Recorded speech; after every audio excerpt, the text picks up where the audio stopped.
Forget this year's punchy headlines pitching Tim Cook against Mark Zuckerberg. It's arguably now Google as much as Facebook that's in Apple's sights. This has serious implications for 1 billion plus iPhone users as the fight for your data and your loyalty has suddenly intensified. This is the context behind recent updates from Apple and Google. And this is why it's time to start deleting apps, including Google Maps. While Google continues to play privacy catch-up with Apple, as seen in Android 12's likely enhancements, Android Messages and Workspace client-side encryption, and the PR-friendly Privacy Sandbox, the reality is that Google is the world's largest data-driven advertising company.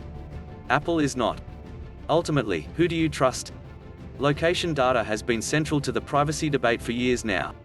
First iOS and then Android have given us options to deny, restrict and approximate such data from the dozens of apps that would guzzle our data should we let them. Why exactly do all those trivial games and apps require my precise location, and all that? But even as we have clicked to deny all these apps access under location services in our iPhone's settings, we clearly cannot do the same with mapping apps. But while many iPhone users are tied to Google Maps, the alarming privacy label comparison between it and Apple's alternative should give serious reason for concern. Clearly, the issue here is that all the data Google Maps says it may collect is linked back to your personal identity. This is how Google works. Everything links together to build your profile, your timeline.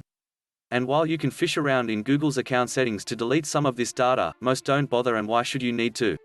Why do we put up with this?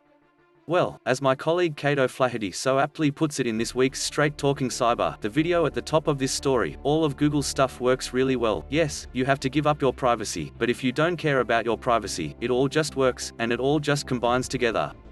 Google plays down these privacy risks, telling me that Google Maps is designed to protect your information. We provide controls to easily manage your settings and use industry-leading technologies like differential privacy to keep your data safe. We continue to make Google Maps the best and most accurate way to navigate and explore the world, providing rich local business information, best-in-class search and navigation, and helpful features like the COVID layer and live busyness information. But this is an awkward line to take when your entire business model is built around user data and targeted ads.